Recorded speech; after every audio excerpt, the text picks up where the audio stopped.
In every ocean, they move like floating fortresses, vast decks of steel carrying the power of a nation. One launch, one strike, can change the course of a war.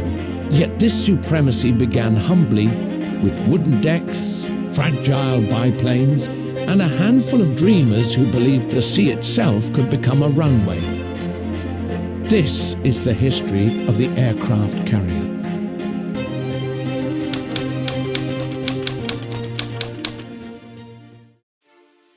At the dawn of the 20th century, the airplane was barely out of its infancy. When the Wright brothers flew in 1903, navies around the world still relied on dreadnought battleships, steel giants bristling with cannons. But a few daring minds began to wonder, could aircraft extend a fleet size beyond the horizon? In 1910, an American pilot named Eugene Ely made history, taking off from a wooden platform built over the bow of the cruiser USS Birmingham. 2 months later, he landed on a similar platform aboard the USS Pennsylvania, using primitive ropes to stop his plane. The idea worked, barely, but it showed that aircraft and ships could cooperate. When World War I broke out, seaplanes were used for reconnaissance. They took off from ships, landed on the sea, and were hauled back aboard by cranes. It was clumsy, but effective enough that navies saw potential.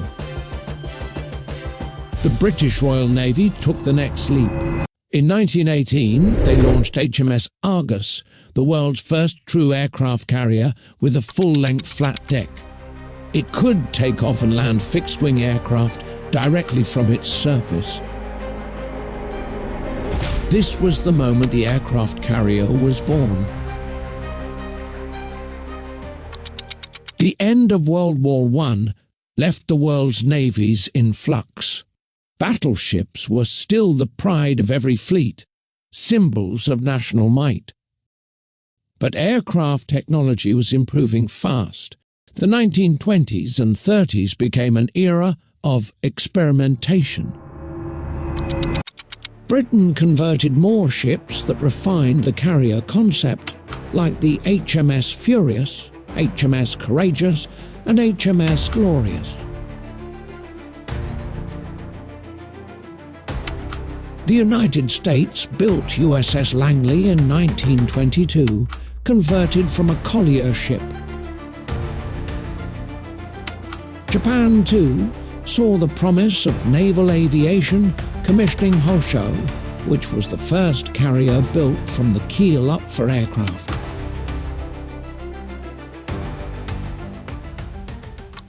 Each nation learned valuable lessons as they refined their early carriers.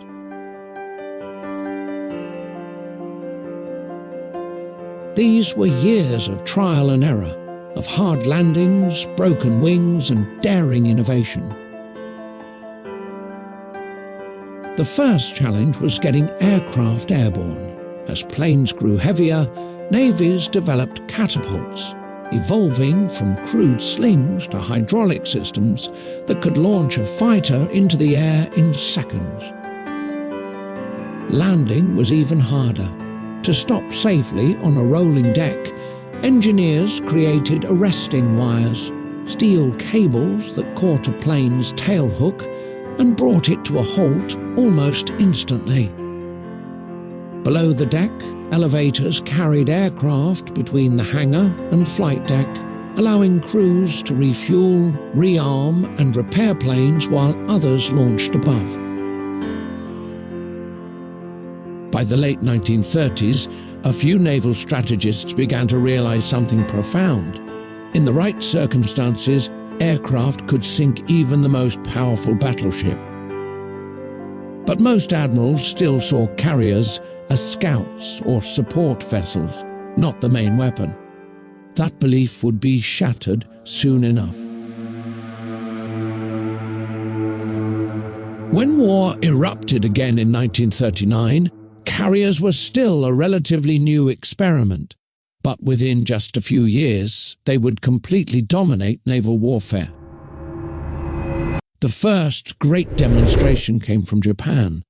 On December 7th, 1941, 6 carriers of the Imperial Japanese Navy launched hundreds of aircraft toward Pearl Harbor. At exactly 6 a.m., they launched the most daring naval air assault the world had ever seen.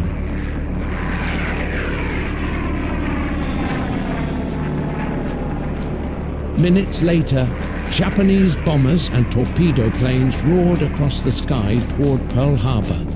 The US Pacific Fleet lay at anchor, its crews unaware that the age of the battleship was about to end.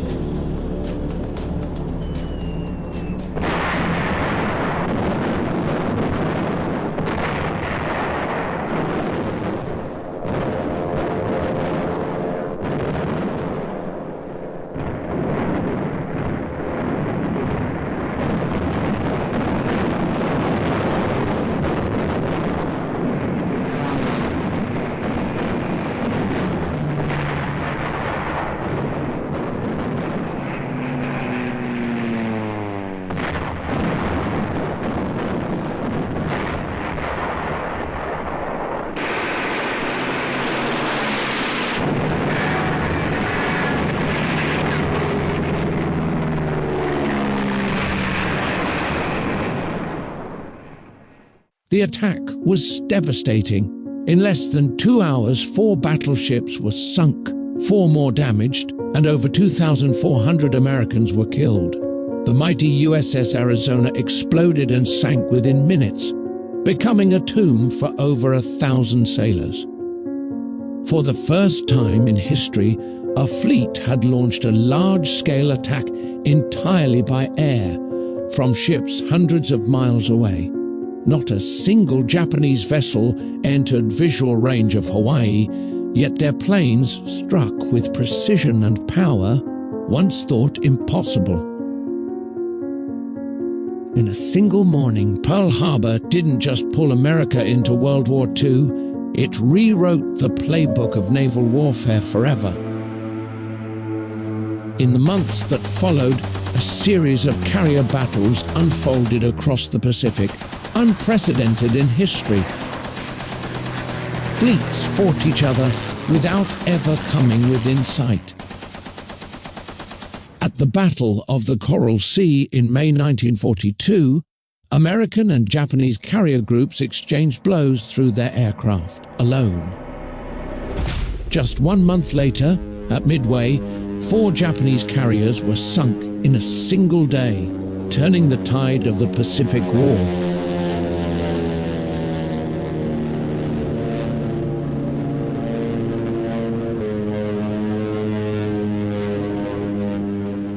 Intelligence, strategy, and the skill of carrier-based pilots decided the battle, not the size of the fleet's guns. Then suddenly, the trap is sprung.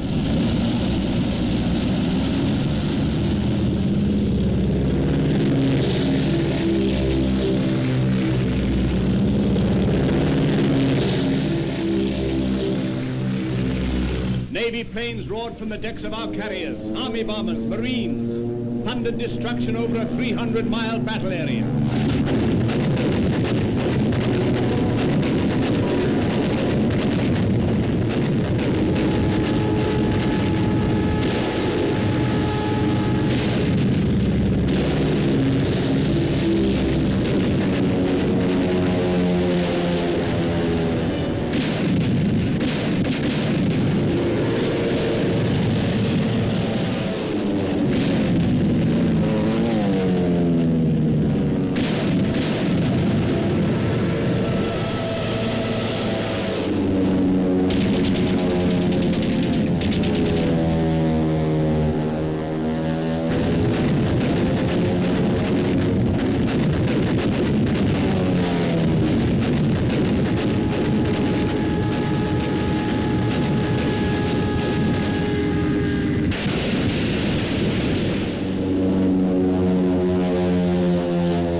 Invasion forces were hit and hit and hit again.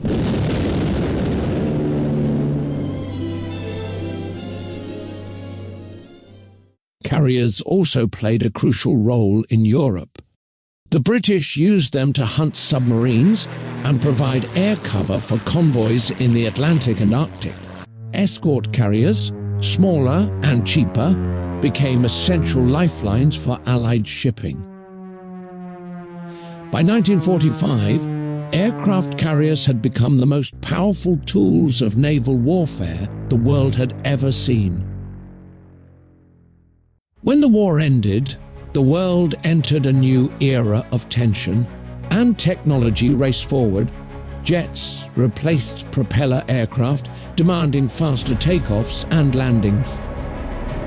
The British pioneered a critical innovation, the angled flight deck, introduced on HMS Royal in the 1950s.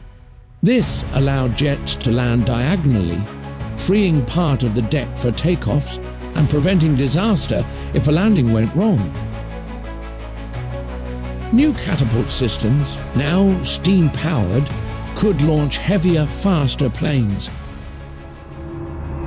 And then came nuclear power. In 1961, the US Navy commissioned USS Enterprise, the world's first nuclear-powered carrier. It could operate for over 20 years without refueling, carrying more than 90 aircraft. It wasn't just a ship, it was a strategic weapon, capable of reaching any corner of the globe. Carriers became floating deterrents during the Cold War, projecting power in every crisis. From Vietnam to the Mediterranean, wherever American diplomacy faltered, a carrier battle group would appear over the horizon. Meanwhile, other nations built their own. Britain's Invincible class, France's Charles de Gaulle, and the Soviet Union's Kiev and later Kuznetsov classes, which combined aircraft with heavy missile armament. But the United States maintained overwhelming dominance, building supercarriers like the Nimitz class, which became the backbone of the modern US Navy.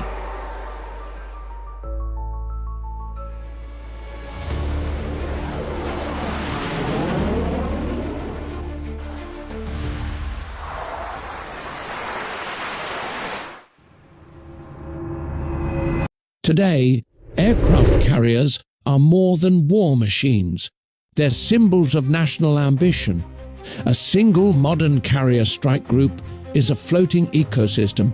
Hundreds of thousands of tons of steel, thousands of crew, and dozens of aircraft operating in perfect coordination. The United States operates 11 nuclear-powered carriers, each capable of carrying up to 75 aircraft. The latest, the USS Gerald R uses electromagnetic catapults and advanced arresting systems. Other powers are catching up. China has rapidly expanded its fleet, launching Fujian, its first fully domestic carrier, equipped with modern catapults, signaling Beijing's intent to challenge US dominance in the Pacific. Britain returned to large deck carriers with HMS Queen Elizabeth and Prince of Wales. India, Japan and Italy are also fielding carriers, reflecting a new era of regional naval competition. Meanwhile, unmanned aircraft are reshaping naval aviation.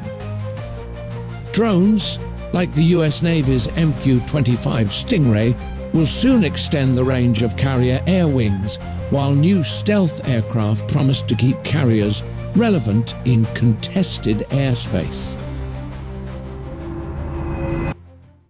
From wooden decks and canvas wings to steel giants powered by atoms, the aircraft carrier's evolution mirrors the story of human ambition, our drive to conquer the limits of distance, technology, and imagination. Thanks for watching. If you enjoyed this video about the history of the aircraft carrier, make sure to like, subscribe, and let me know what topic you'd like to see next.